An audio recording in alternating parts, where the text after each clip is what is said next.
paano mag-schedule ng post dito sa Facebook. Dati guys, nakakapag-schedule ako dito ng post. Halimbawa guys, open lang natin ang ating Facebook, then tap natin ang What's on Your Mind, tap photo or video, hanapin lang natin dito yung ipopost natin. Halimbawa guys, picture muna, tap lang natin ito. Then, maglagay tayo dito ng say something about this photo. Kapag nakapaglagay na tayo, tap po natin ang next. At dito guys, dati may nakalagay dito na schedule post. Pwedeng ganun guys. Pero ngayon wala na siya. Kaya ang ginagawa ko, pag ako po nagpo-post at nag-schedule ako ng post, ang gamit ko po ay Chrome browser. Lalong-lalo na po guys, ang gamit ko ngayon na Facebook account ay Facebook page. So, tap lang natin ang Chrome browser.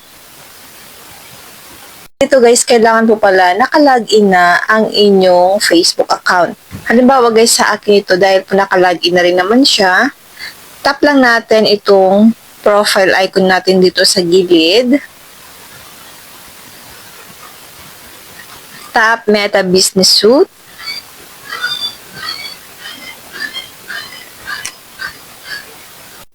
At dito pipili lang kayo kung ano yung ipopost nyo, kung picture, video, or reels. May nakalagay naman po dito guys na create post dyan, long video, or picture, or create reel. Tap lang natin dito ang create post kasi guys, magpo-post ako ng photos.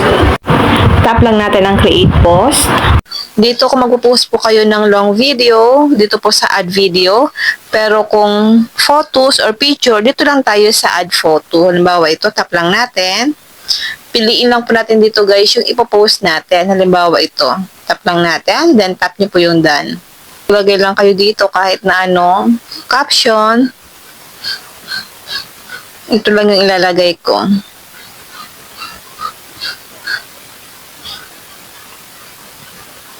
Then, tap lang natin itong hashtag. Kailangan po guys maglagay kayo ng hashtag.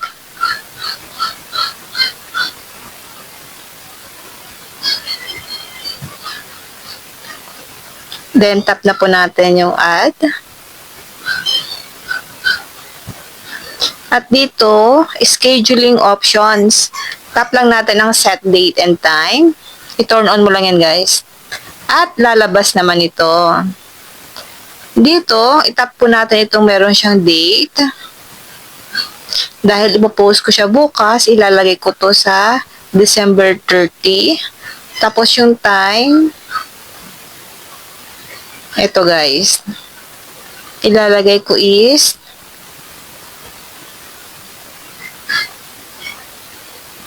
15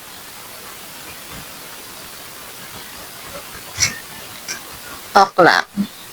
Ang ibig sabihin po ng 15 o'clock is 3 o'clock.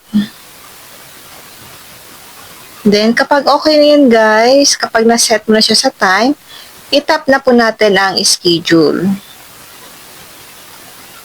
Scheduling your post.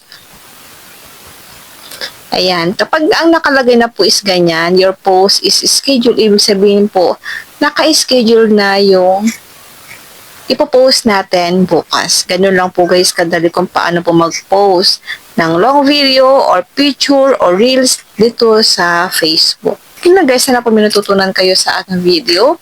Huwag niyo lang pong kalimutan na i-follow ako at i-share ang ating video para malaman din po ng iba kung paano mag-post ng photos or video dito sa ating mga Facebook account. And now, thank you for watching.